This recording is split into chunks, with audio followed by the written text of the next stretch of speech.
Hello everyone, welcome to Easy Dharma for the New Normal. My name is Pastor Niral. Thanks for joining this evening. As usual, let me just check who is online with us today. If this is your first time joining these sessions, these are sessions done every Tuesday and Wednesday. Myself on a Tuesday and Pastor David on a Wednesday.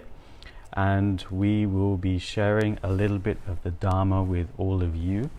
I've just finished a couple of sessions on the Six Perfections, and I hope everybody watching that was informative for everybody watching, and hopefully you learned a little bit more. And currently Pastor David is going over the Wheel of Sharp Weapons, which is a particular mind training text. So let's just see who's online. Mr. Lum, good evening. Thank you for joining. I see Sukfan, Pastor Gimli is also online. Chung, good evening to you. Jacinta Go is also online. Good evening. Thank you for joining. Esther Go as well. Martin is on, and Karen Wong is also online. Good evening. So for the next couple of sessions, what I am going to be talking about is Guru devotion. Now, Guru devotion is a topic that has come up in some of the sessions that I've done previously, as well as those done by Pastor David. So I wanted to, and some of you had asked for more information or wanted to know more about Guru devotion. So that's what I'm going to be discussing throughout my next couple of sessions with all of you. If there are any technical difficulties, please let me know in the comment section, because I'm by myself today, so nobody's helping me. So if there are any problems, please do let me know on the comment section, okay? So, Guru devotion. Now, I'm just going to get straight into it, okay? Guru devotion is a topic that a lot of us, especially as Tibetan Buddhists, we hear a lot about. We are told it's very important on our spiritual practice, and some of us may understand how it is important or why it is important, but not a lot of us know how to go about practicing it, putting it into our Dharma practice. And in fact, how do we practice? The question is always, how do we practice Guru devotion in our daily life? Okay, so this is something that I'm going to be talking about over the next couple of sessions with all of you. And the way that I'm going to actually do it is, first I am going to go over the 50 verses of Guru devotion with you and explain those. And secondly, what I'm going to do is I'm going to cover how Guru devotion is explained in the Lam Rim, and why it is so important on our spiritual path. So if anybody has any questions already, because I know that some people in the past sessions, we've had people ask about Guru devotion, and we've kind of postponed answering those questions until these sessions with all of you. So if you do have any questions pertaining to Guru devotion, or any aspect of it that you might have heard about, that you might have read about, that you might know about previously, please do ask. So I'm not going to put everything in this session, because this is just the first session on Guru devotion. So today what I'm going to do is I'm going to start off with the 50 verses. And the reason why I'm going to start off with them is because there are two aspects to Guru devotion. One aspect is a physical aspect, or an outer aspect we call it, and the other aspect is actually the inner aspect. So the 50 verses, in a sense, covers more of the physical aspect of it, how we act and how we behave in front of our Guru, how we should maintain our conduct in front of our Guru. And obviously the physical aspect of it obviously has an internal aspect of it, but overall the 50 verses actually concentrate on the physical aspect of it. Whereas the reason why I'm going to bring the Lam Rim into it in later sessions is because the Lam Rim explains it in more of a using more of an internal aspect. How do we view the Guru?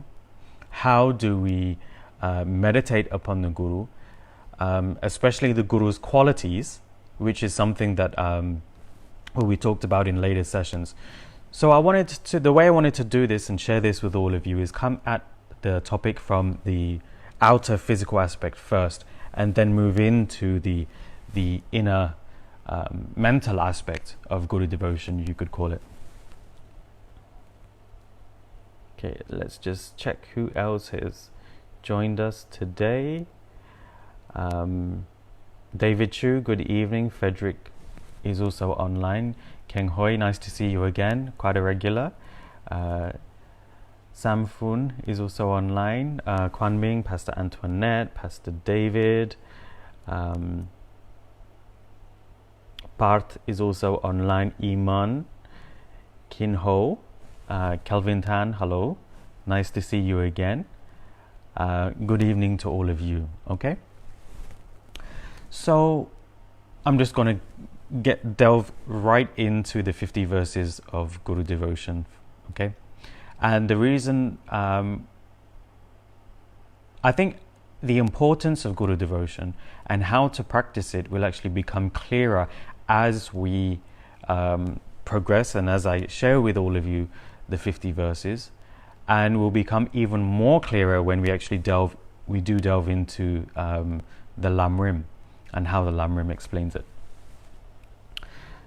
So the first thing that we always hear when we think about Guru devotion is that it is extremely important on our spiritual path. And there's one key reason why. Buddhism is, when we think about Buddhism and Buddhist teachings, we think about it, the way we usually think about it is we usually think about it as something that is written down in books and texts, because there are just so many of them. And there is all of this information in these Dharma texts. There's all of this knowledge and all of these ways of practicing. But when you actually see the majority of Buddhist practitioners, when they learn from a book, it is very, very difficult for them to put it into practice. Especially because when these books and these texts were actually written, it was a very, very long time ago. And because it was a long time ago, our culture, our language, the way we live our lives is now completely different from what it was when these Dharma texts were written. So most of the time it is quite difficult for us to actually understand how to actually put all of these teachings into practice. And this is where a guru comes into play.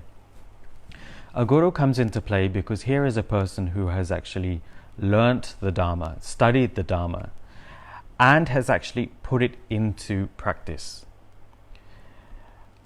and has seen the benefits and the results of it for other people around them, and it now wants to share that with other people. So that's what a guru does. A guru shares the Dharma, but the guru shares the Dharma in the sense that he or she makes it applicable to our current situations, to our current society, to our culture, and explains the Dharma in those terms, in those ways that we can actually understand easier.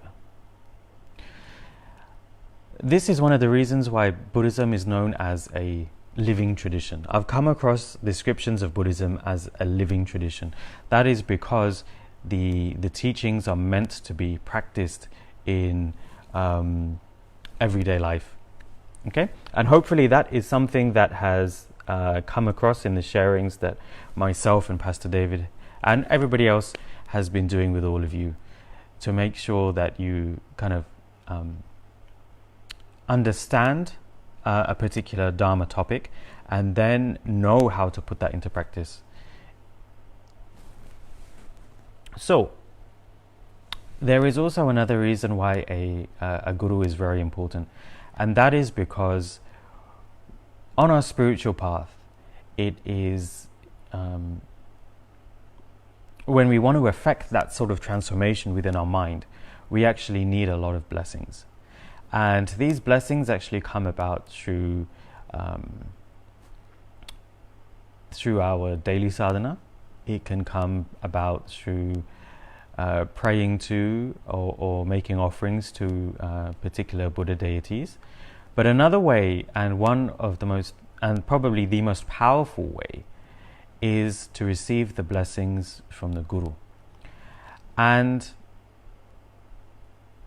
what is a blessing? A blessing can be many things, but in this context, how I'm going to define what the blessings from your Guru is that you have received the Dharma knowledge, received the way to practice to transform yourself, and this has potential.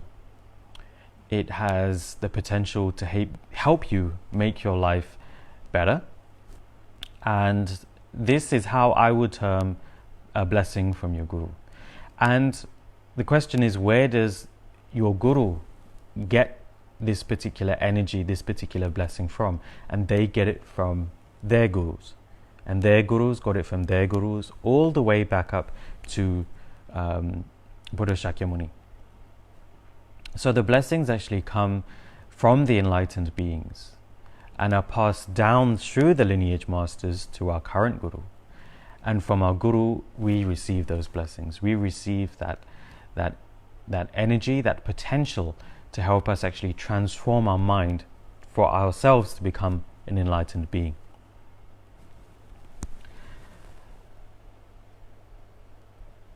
So I just wanted to read out a couple of quotes, actually. Let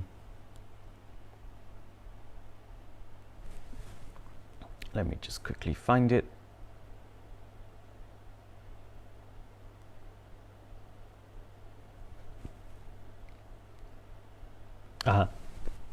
It is a quote from Lama Tsongkhapa. Lama Tsongkhapa actually wrote a commentary to the 50 verses of Guru Devotion. And this is, and I think it's very potent, his introduction to it. And in the introduction, he actually says, "The only door for disciples who want to experience great bliss and gain the highest attainments without much effort is the proper cultivation of Guru devotion." So here Lama Tsongkhapa is actually saying one very important point, that there are actually many ways of gaining spiritual attainments, of gaining attainments that actually progress on the spiritual path towards enlightenment. But the way to do it, the way to practice, which will have the most benefit, especially for us in our current day situation, is to have proper Guru devotion. And here Lama Tsongkhapa he actually came at it from two angles. One was from the sutric angle of it, and one was from the tantric angle of it. Now, as Tibetan Buddhists, we all strive to one day receive tantric empowerment, and also to be able to practice it so we can actually gain enlightenment very quickly compared to the sutric method. And one of the most key aspects of tantric practice is actually devotion to the Guru. In all aspects of tantric practice, the Guru is given the central position, because it is through the Guru that these blessings that I was talking about earlier actually pass down from Buddha Shakyamuni, pass down through the lineage masters and actually come to us. And this is a very potent energy that can actually help us transform our minds very quickly. And one of the ways it does this is actually through devotion to the Guru. And as I'm explaining the 50 verses, that will come across more clearly.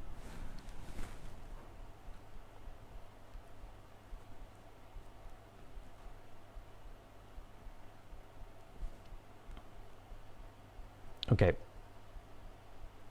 so I'm just going to delve straight into the verses. So we have the first verse, which I'm going to read out and then explain a little bit. Bowing in the proper way to the lotus feet of my Guru, who is the cause for me to attain the state of a glorious Vajrasattva, I shall condense and explain in brief what has been said in many stainless tantric texts about Guru devotion. Therefore, listen with respect. Now, this first verse, it talks about us as students attaining the state of a glorious Vajrasattva. Okay? And the reason why Vajrasattva is given prominence in this particular text is because Vajrasattva is, we all know him to be the Buddha of purification. And that when you do his practice, when you recite his mantra, you can actually purify your negative karma. But when you actually look at Vajrasattva as a Buddha, what he represents is he represents the purity of all enlightened beings. Purity in a sense that he embodies the fact that when you actually become enlightened, you have actually purified and you have nullified, as it were, all your negative karma, all your attachments, all your delusions. You're grasping at a sense of an I, of a self. All of this has been purified. All of this it no longer exists, basically. So this is the reason why within this particular text, Vajrasattva is in this text it says that we need to achieve the state of Vajrasattva. So basically we need to achieve Buddhahood. Okay?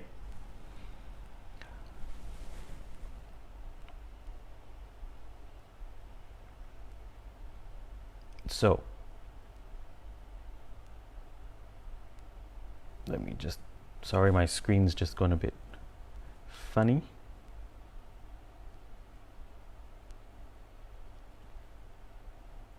Okay, the end of that verse also talks about, the very end of that verse says, listen with respect. Now this is a kind of message to all of us to actually contemplate and to actually put into practice what the 50 verses are actually saying. A lot of us, when we recite the 50 verses, I know we have a tradition of reciting the 50 verses at certain pujas before we do certain pujas or certain prayers. Now this, for most people, because we don't actually think of it as actually part of the puja, we just think of it something that we do before we engage in the puja. Our concentration, our main focus is actually on the benefits that we're going to receive from that particular puja or that particular prayer. What the recitation of the 50 verses is actually telling us to do is actually to remember the Guru, to remember how we should act. But in doing so, it is getting us to try and remember the internal reasons why we should respect our Guru, why we should have Guru devotion. So, if anybody does have any questions or anything I'm saying is unclear, please do ask a comment and ask questions. So the 50 verses continue with number 2. All the Buddhas of the past, present and future, residing in every land in the 10 directions, have paid homage to their tantric masters from whom they have received the highest initiations. Is there need to mention that you should too?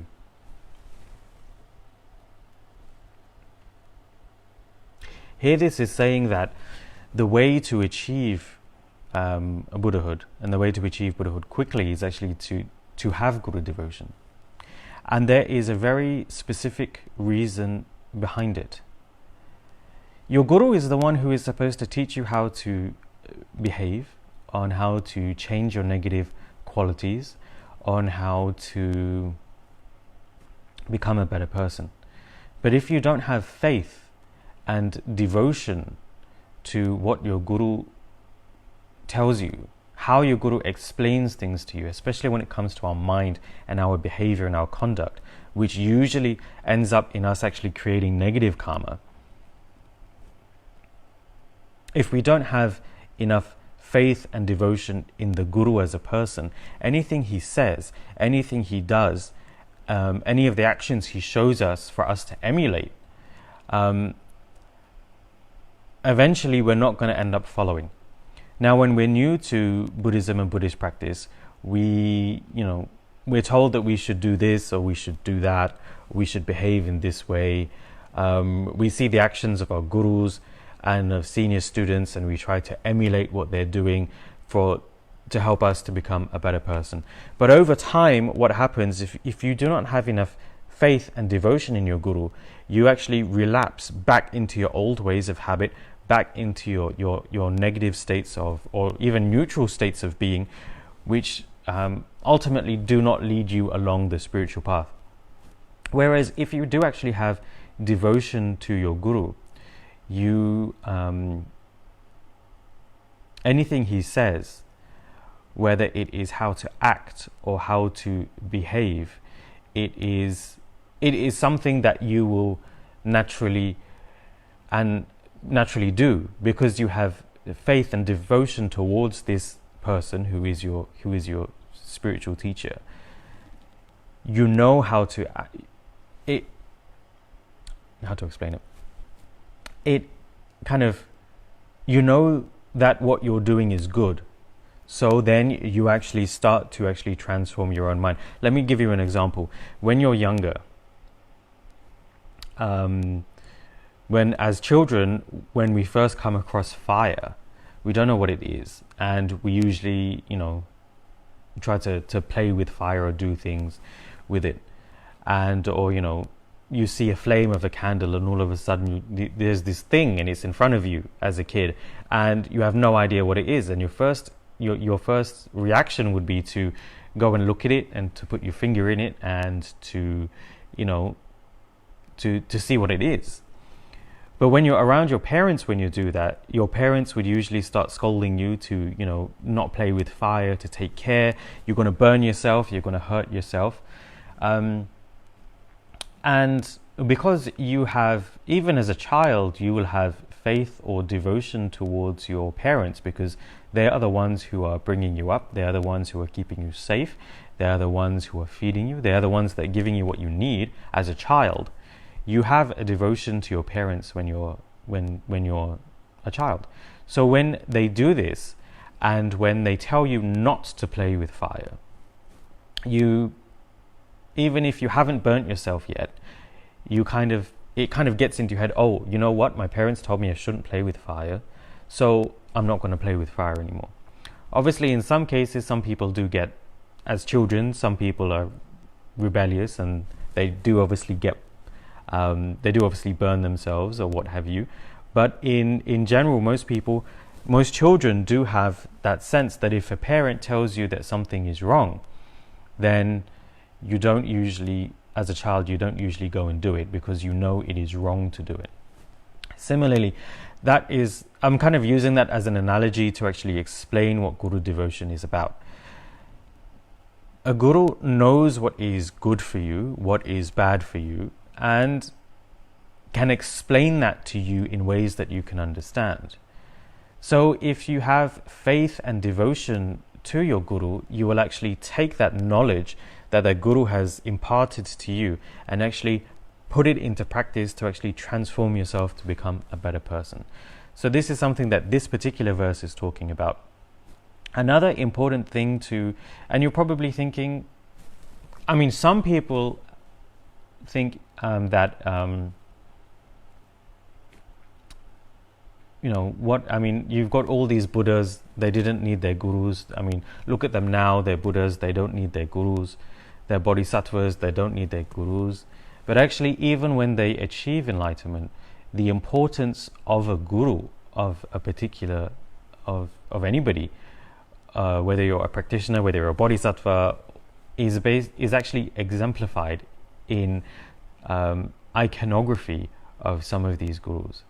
For example, in the Chinese tradition, we have a beautiful way of depicting Chenrezig, which is in his female form as Kuan Yin. And you will see that on top of Kuan Yin's head is always another Buddha figure, and that Buddha figure is Amitabha. And the reason being is because Amitabha was Chenrezig's guru. Okay. Similarly, this was asked by some people who have who are actually online.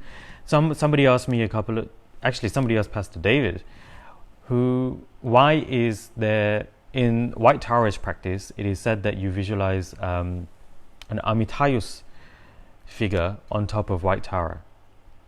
And the reason being is because Amitayus is said to be White Tara's guru. So even within iconography, we can see that there is a very big importance placed upon guru and guru devotion.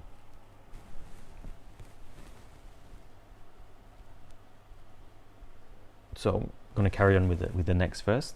3 times each day with supreme faith, you must show the respect you have for your guru who teaches you the tantric path by pressing your palms together, offering a mandala as well as flowers, and prostrating, touching your head to his feet. Now, this is said to be you're supposed to do this 3 times each day, and this is an outer aspect of guru devotion. Now, this actually has a deeper meaning. Within our, if you think back, if some of you have watched my session that I did on taking refuge, and one of the commitments of taking refuge is actually to take refuge every single day, and also to make offerings every single day. The guru, as most of you will probably already know, because seeing from the people that are online, I'm sure you already know that the guru is considered the 4th jewel. So we always talk about the 3 jewels, the Buddha, the Dharma, and the Sangha, and we talk about the 4th jewel, which is the guru. Now, when we take refuge, Namo Guru Be, Namo Buddhaya, Namo Dharmaya, Namo Sanghaya, the guru comes first. And there's a reason why the guru comes first, because the guru is actually the embodiment of the 3 jewels. So even though sometimes we consider the 4th jewel to be separate, the 4th jewel, in fact, is the entire embodiment of the 3 jewels, the Buddha and Dharma and the Sangha. That is why we put the guru first. Also because without the guru, we wouldn't know the qualities of the Buddha and how to achieve that. We wouldn't know the meaning of the Dharma and how to practice it. And we wouldn't know the meaning of the Sangha, which is how to actually put the Dharma into practice, into daily life, and to respect those that are actually trying to transform their lives for the better. Okay, so when in this case, this verse is actually also doing many things at the same time. It is actually, 1, you are reinforcing your refuge. 2, you are also making offerings, because we need to view our guru as an enlightened being. So when we do these things, we actually cover quite a lot of the Dharma path of what we should actually be doing if we have taken refuge in one. And this is something that we will see as I actually go through the rest of the verses. You will actually see that a lot of the different things within Buddhist practice, such as taking refuge, such as making offerings, such as being mindful of having awareness, of having concentration. In a couple of sessions ago, I was talking about concentration meditation. This actually comes into, you actually put this into practice when you have guru devotion. And these things will become made clearer as we go over the rest of the verses. Okay. So that was verse 3. Verse 4. If you hold ordination vows and your guru is a layman or your junior, in public prostrate while facing such things as his scriptural texts, in order to avoid worldly scorn, but in your mind prostrate to your guru. Now, for a lot of us, this you're probably thinking this doesn't apply. But this is a very good point? The point of this is that when we have is basically to respect the Sangha. Now, obviously in our case, Rinpoche was a fully ordained monk. So in our case, this wouldn't have applied. But the reason why this particular verse is there is because when people have a lot of preconceived ideas, even when we practice Buddhism, we have a lot of preconceived ideas when we first initially come to practice Buddhism. And then as we learn more, as we practice more, for some people these notions actually build up. And just imagine if you were in a situation where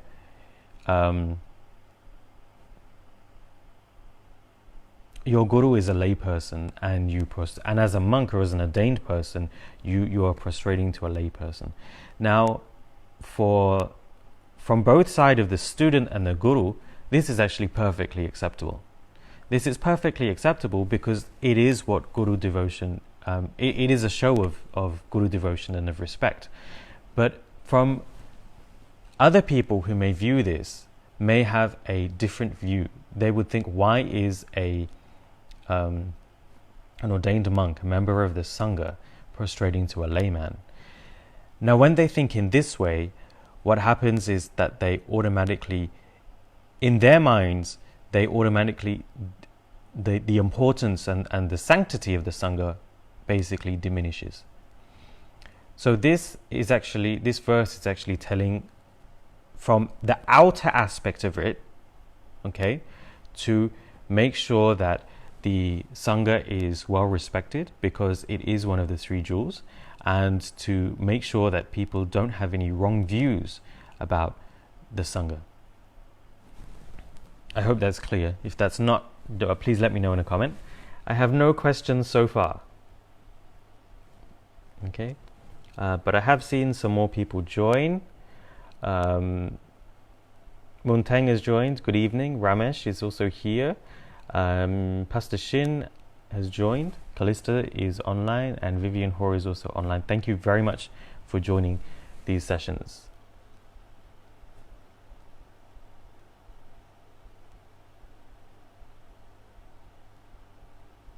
Now there is a point on this particular verse that I wanted to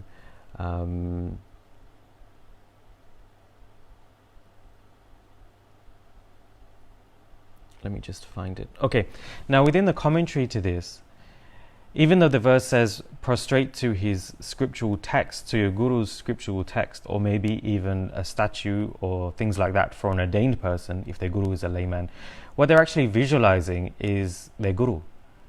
So they're actually visualizing the Dharma text that he wrote, or any of the Dharma that he left behind, as the guru. So in the mind of the ordained monk, when they prostrate to things such as Dharma texts and things like that, they're actually visualizing their guru and turning the actual act of prostrating into guru devotion.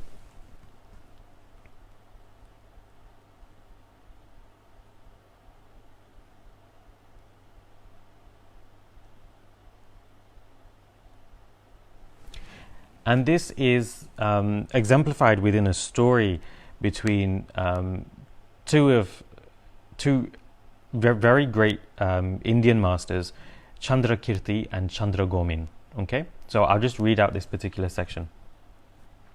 This is illustrated in an incident from the lives of the great masters Chandrakirti and Chandragomin, who often used to debate with each other. One day, Chandrakirti, a monk, invited Chandragomin, who was a layman, to Nalanda monastery, telling him he'd organized a grand procession of monks to greet him. But Chandragomin objected, saying that would give the local lay people a bad impression. However, Chandrakirti said he had a way around this. He said he was going to put a statue of Manjushri on the throne, on a chariot, just in front of Chandragomin. And in that way, the people thought that the procession was for Manjushri.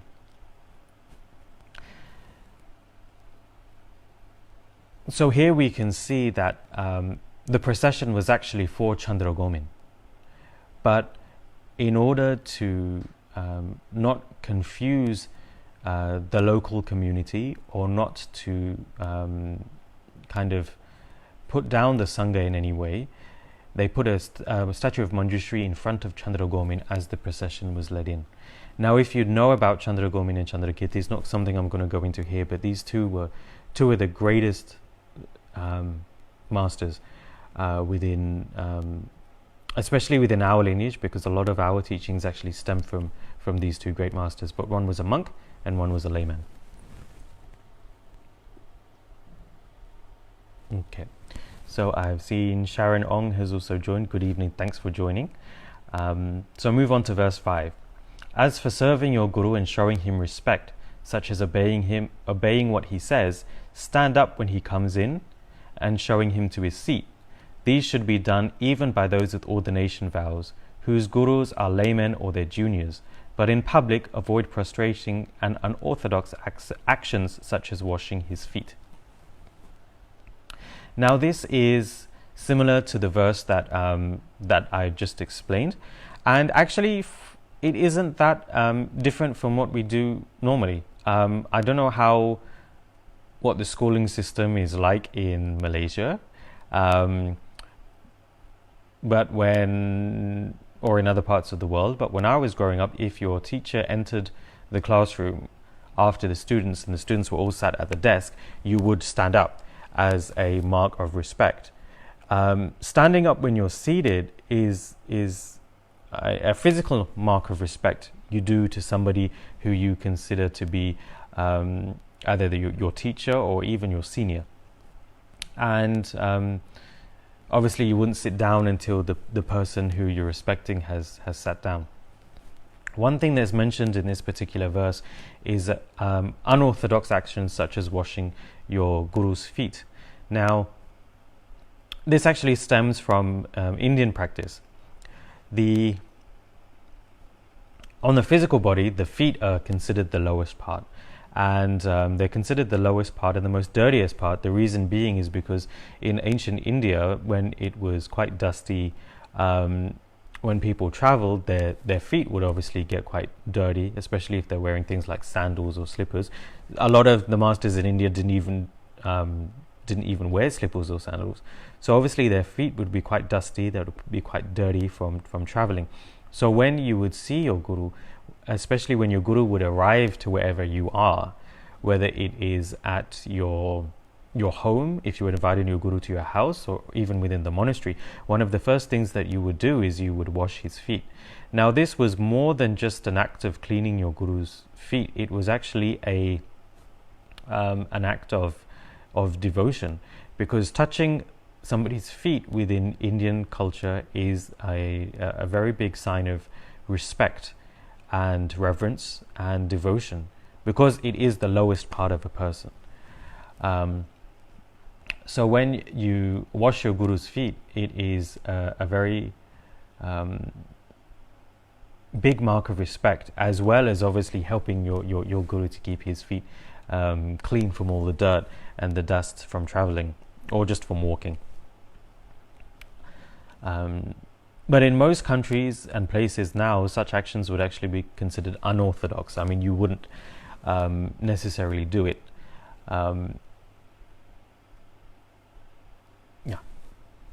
In nowadays, okay?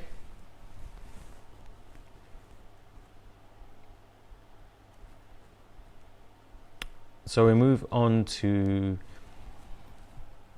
number 5, I think.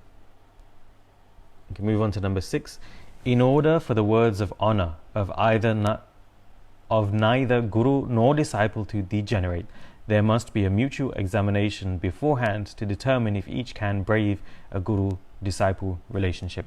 Now, if you remember to one of Pastor David's previous sessions, he was talking about making vows, and he also talked about making promises, and they are actually one and the same thing. And another way of describing that is your word of honor. And that is basically just another way of saying that if you promise to do something, you should go all the way and do it. And so things like promises and vows are not things that we should take lightly. It is something that we should think about and we should actually contemplate on, and actually, before we actually take a vow or make a promise. Now, this is even more so within the guru-disciple relationship. Now, you're probably wondering, what does this have to do with the guru-disciple relationship? When a guru takes you as a disciple or as a student during the physical refuge-taking ceremony or something along those lines, the guru is basically actually making a promise to you as a student. The guru is making the promise that they will do everything that they can to actually help you to transform your mind. And that is the promise that the guru makes to you, and to help lead you as far as they can along the path towards spiritual enlightenment. Now, on the other hand, from the disciple's point of view, the disciple makes the promise or the vow to actually take this person as a guru, to listen to the guru, to understand what the guru is saying, and to actually carry out the guru's instructions. Now, what do I mean by instructions? This could be something from the guru literally physically telling you, go out every week to feed the homeless. Or it could be an instruction like, make sure you do your sadhana every day. But it can also be an internal instruction. So the guru knows that you have a lot of anger, so the guru will tell you again and again, you need to lessen your anger. So when you do actually make the guru-disciple relationship, you make a promise to the guru to be able to follow the guru's advice and the instructions that are given to you, so that you can transform your mind. Okay, so this particular verse is saying that before this connection, this guru-disciple relationship is actually made, the guru should actually judge the student to see if the student is ready or capable of practicing the knowledge or the instructions that the guru gives. And on the other hand, the disciple should also have examined the guru to make sure that this guru is somebody who has learned the Dharma, has embodied the Dharma, is practicing the Dharma, and is somebody that can teach it to other people. Now, this is from a physical outer aspect of it. So it is the outer aspect of taking a guru. Now, a lot of people are going to say, now that Rinpoche has entered parinirvana and he's no longer around, this wouldn't apply.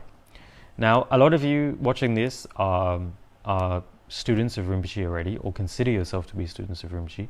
Some of you may not be. And even though that the guru is no longer with us, this actually does apply. Because remember what I talked about with what I talked about in my session of taking refuge. The outer aspect of taking refuge with a particular guru is just an outer aspect, but the most important is actually the internal aspect. So if you see, if you know the deeds of a guru, if you know the Dharma that they left, if you have learnt it, if you are trying to embody it, and you can see the works of the Lama, for example, how the Lama has helped other people, how they have transformed the lives of other people, how other people have become better, spiritually speaking, and are able to deal with things like their afflictive emotions well, you do develop faith in that Lama. And obviously taking refuge as an internal aspect of it, it is there. You can build it up, okay? And even though Rinpoche is not physically around with us, he is still spiritually around with us. Hence, you can still take refuge with Rinpoche.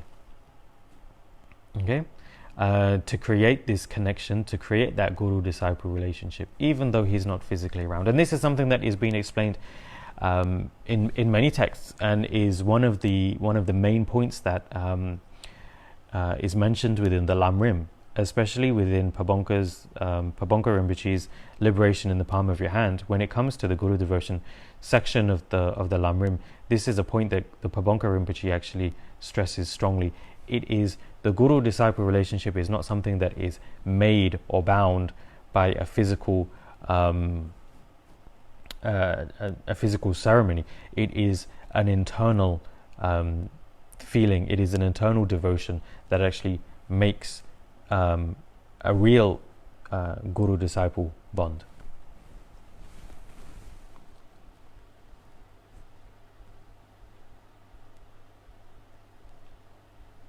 So let's move on to number 7. A disciple with sense should not accept as a guru someone who lacks compassion or is prone to anger, vicious, arrogant, possessive, undisciplined, or boasts of his knowledge. Here it is talking about the qualities that a student should actually look out for in a guru.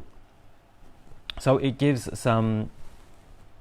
Obviously, it shows you that the guru should have compassion, and this compassion should be evident. It is not a compassion that is purely internal. It is a compassion that is both internal and has ways of expressing it externally. So many of us have seen on the articles on Rinpoche's blog about what Rinpoche did, and actually these were mostly all published. I mean, they were all published by students. They were all written and published by students. Rinpoche showed his compassion in many different ways. Obviously, you have the normal ways of his showing us compassion by helping us, teaching us the Dharma, giving us ways to alleviate our suffering, but also in other ways. I mean, we've talked about it before. Rinpoche would make sure that if anybody sort of came to Kechara who was Rinpoche would make sure that they were fed, they had drinks, they were looked after well. For example, not just the staff in Kechara, but also, as was mentioned in a previous session. Actually, it was in a session of the spiritual Saturday. When was it? I can't remember, but it was mentioned. I don't know if it was in this series or another series, but Rinpoche had a very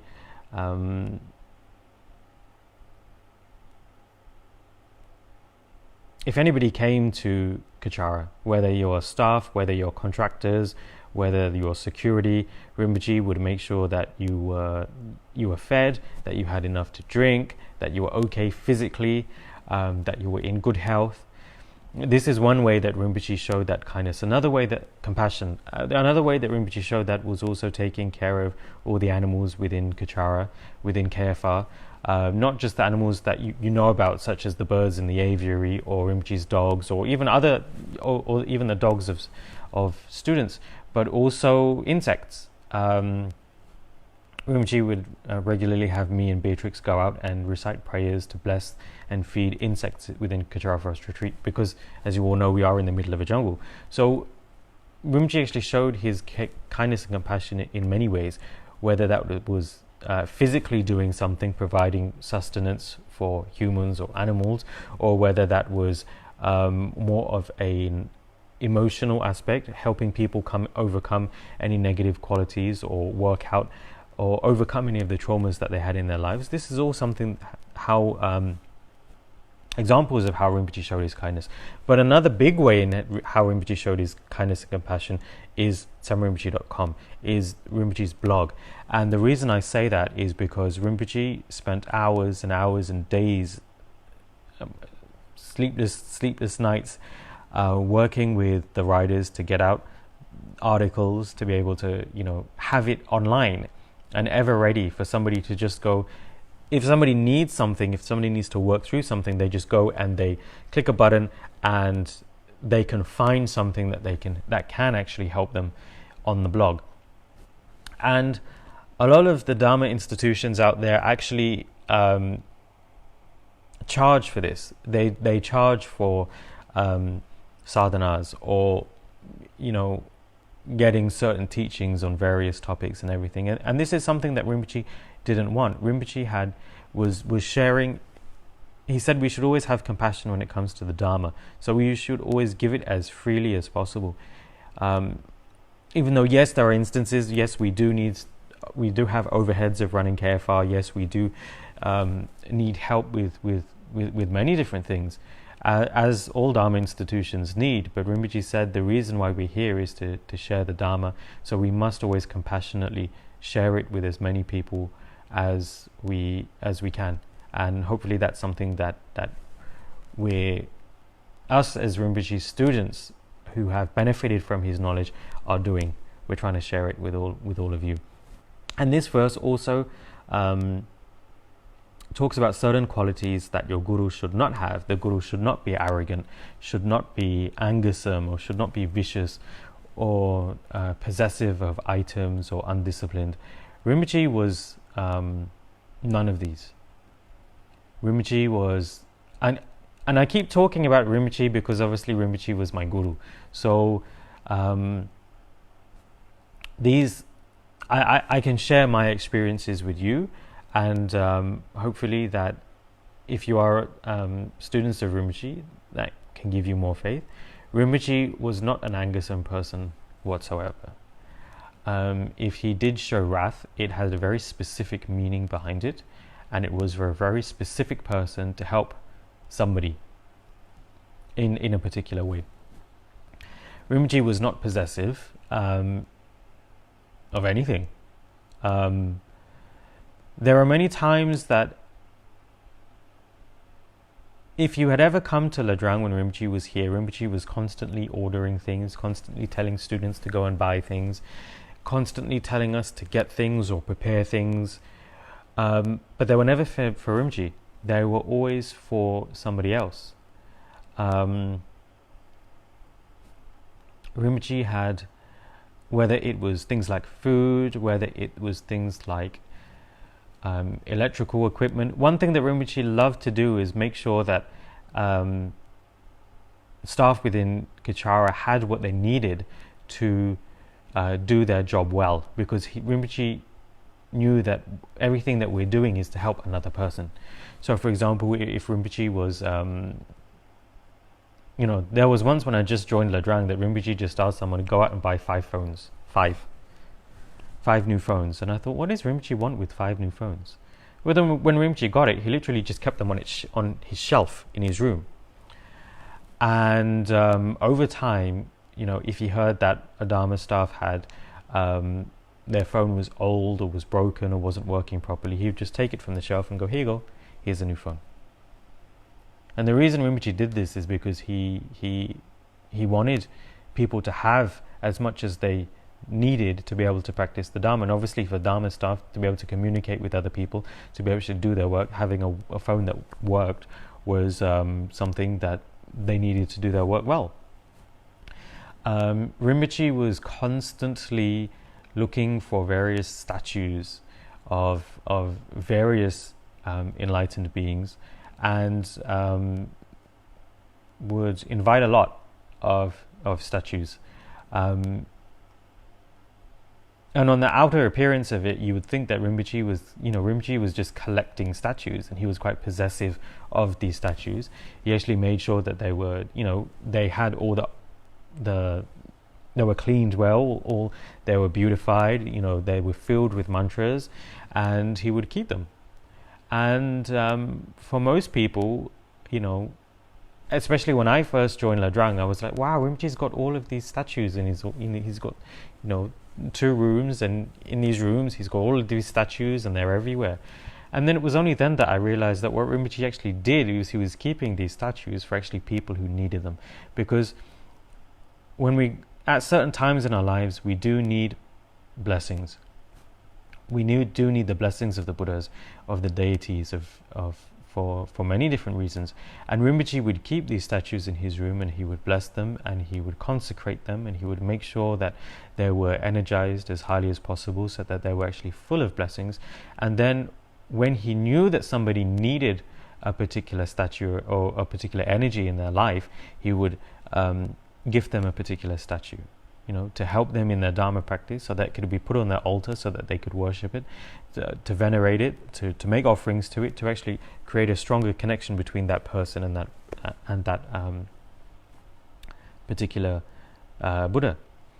Another thing that always comes to my mind is that as students of Rinpoche, especially Ladrang students, there were certain things that Rinpoche would like.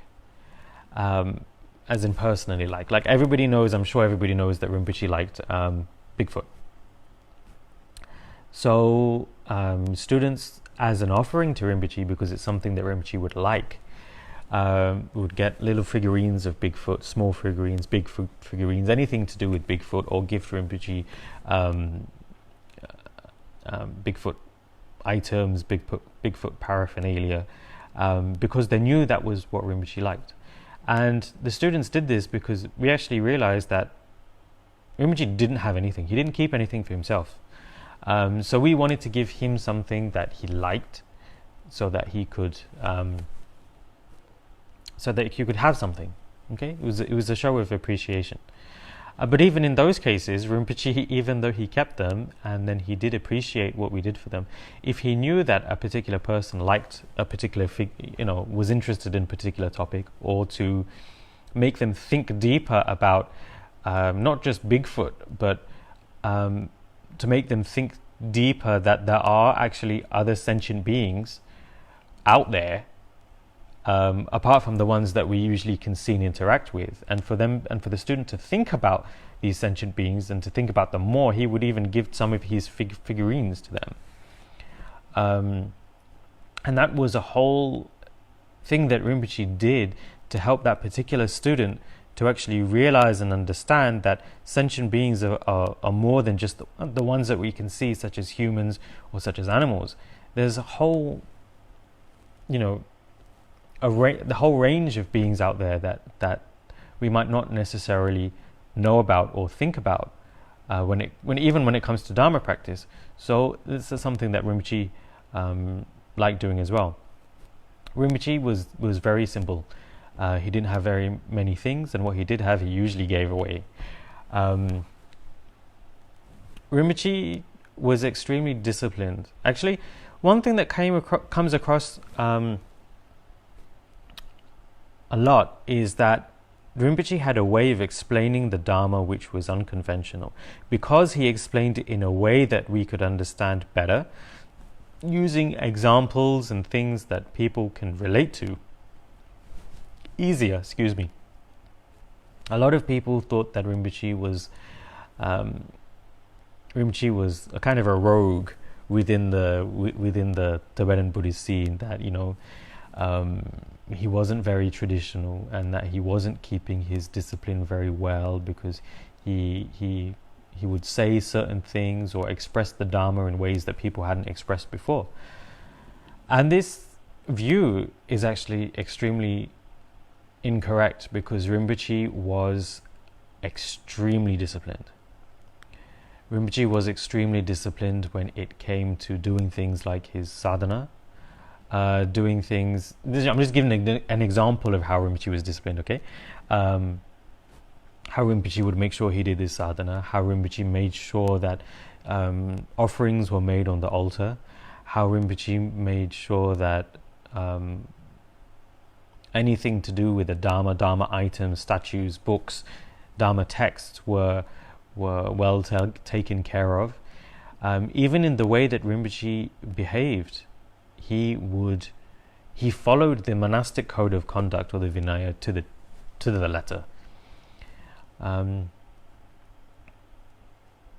Just seeing the way that Rinpoche lived, and actually having read some of the texts of how monks and ordained people are supposed to live and to behave, you can actually see that everything Rinpoche did conformed to and kept to this discipline very, very strongly.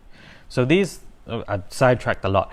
This is some of the things that we need to look out for in a qualified guru.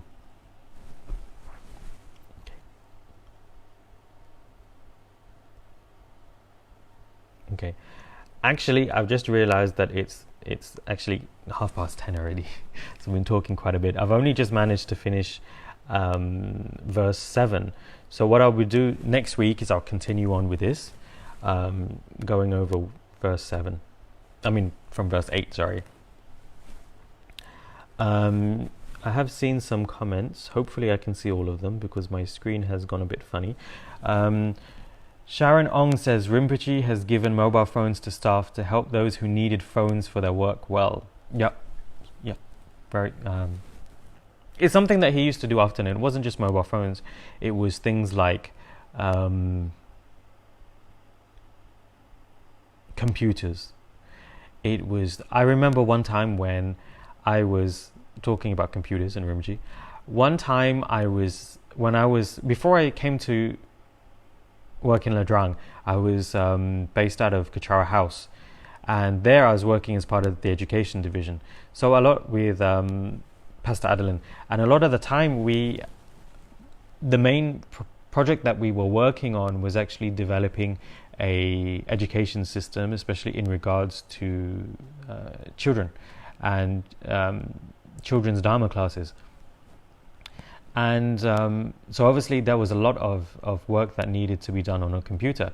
Another point, I had a laptop. But what happened one day after work is some of us Dharma staff, we decided to go and eat. So we packed up and we locked up Kechara House, and then we got into the car and went to eat. And usually, I know this is a very stupid thing to do. Usually, when you go and eat, you don't leave your belongings in your car, you take them with you. And this is something that I would do when we went to eat after finishing for the day. Either I'd go home quickly and drop off all my belongings and just take with me the bare necessities that I'd need, or if I didn't have time, then I would keep my belongings on me. That particular night, what happened was I'd left my laptop in the car. But I'd actually left it under the seat, so nobody knew that it was going to be there. So we had our meal, and we met up with some more Dharma staff there, and we had our meal, and then we went back to the car, and unfortunately the car had been broken into, and they had stolen the things in the car, including my laptop. And then after that, because the very day after, I was at Kechara House and I was borrowing somebody's laptop that day to do my work. And out of the blue, somebody from Ladrang, from Gift Team, appeared at Kechara House and gifted me a replacement laptop, which was actually one of Rinpoche's laptops that he had. But he had two, so he actually, at that point, gave me one of his because he knew that I didn't have one anymore because it had been stolen. So that was also another way that Rinpoche showed his compassion. It wasn't just about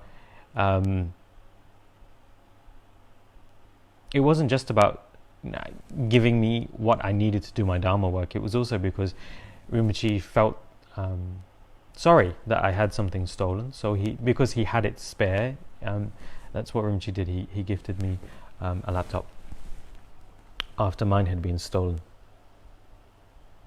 Okay, got some more comments. Joy Kam says, yes, my first Buddha statue was from Rinpoche. Yep, Rinpoche gives a lot of people a lot of statues. Is one of the things that he loved doing, was providing people Dharma.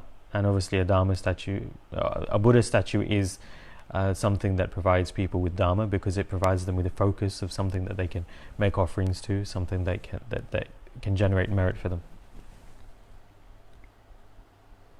Pastor David says, over the years I have received food, meals, a lot of meals, Pastor David, Buddha statues, manjushri and so forth, toys, clothes, phones, laptop, books and so forth. Rinpoche had he would always go out of his way to make sure that people that he knew, and especially Dharma staff who were working, trying to help other people, had as whatever they would need. Kelvin Tan says, my first and only mala was given to me when I first met him many years ago. This is truly a blessing beyond words.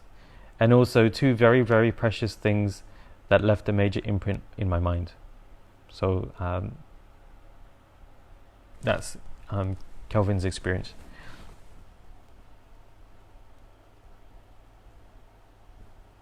Okay, all right. I'm going to end today's session there. Thank you for joining. Hopefully it has been, you understand a little bit more about Guru devotion, but as we go through these sessions, we will continue. You will continue to know more about it. So everyone, please do join for tomorrow's session, which is going to be Pastor David. Before we end, I would just like to say thank you very much to the two sponsors for today's session. If you would like to sponsor, please do click on the link on the comments, and you'll be able to sponsor some of these sessions to help us keep sharing the Dharma with all of you. So before we end, I would just like to dedicate the merits that have been generated from me sharing the Dharma, or the knowledge that I have received from Rinpoche, and also the merits that you've generated from listening to the Dharma, okay, and contemplating it. I'd like to dedicate the merits, especially to our two sponsors. One is Chu Suk Fan, and the other is Kelvin Tan Tek Beng. There is also a dedication. May the Buddha bless all of you with peace and the success to support your journey to become a light for all. That doesn't just apply to me, that applies to you as well. Chanju Samjo Rinpoche, Makepanam Geguchi, Kapanya Mamapayang, Gondengundu Pawashu, Tony Tonga Rinpoche, Makepanam Geguchi, Kapanya Mamapai, Gondengundu Pawashu, Nazurine Sapagawadi, Tanandu Wangulangampan, Japajason Losandapai, Tampini Burundusa, Shesh, Kiawa Kundunya Talamada, Dramichiki Pala Lochuchin, Sadam Yamgion Terrazone, Dojijangi Nupanutusho, Gewadi, Nudoda. Namasangi Rukine, Wachiku Malupa, the Salago Pacho, Chuki Kapason Kapa, Jasanaman Pawala, Geki Shamazi Wadan, Tuki Malun Samashon, Dada Sandedusan, Riwato Tenatene, Yawalo Santapai, Tamburi, Varguchi, Mudale Sandale, Niman Gungandale Chin, Santato Talapao, Conjusum Jijil, Conjusum Nodozo, Conjusum Nitashi, Jasanama Kusara the Jin, Namkatarina Joji Japata, Lotanta Medrumasangi, Ruamutatatune, Guji, Gangrera, Corporation come the independent, they were Mali Guane, Chinese Vantanzi Gasui, Shapi City part of the Gyuchi, whom Tumbengo Drumaropa, then the Dang the Soluso, Kodanta Pelochana, Gyopatso Chik Shukten. So thank you everyone for joining today's session, and please do join us tomorrow at 9:30 for Pastor David's session, when he will be continuing on his explanation of the Wheel of Sharp Weapons. Thank you and good night.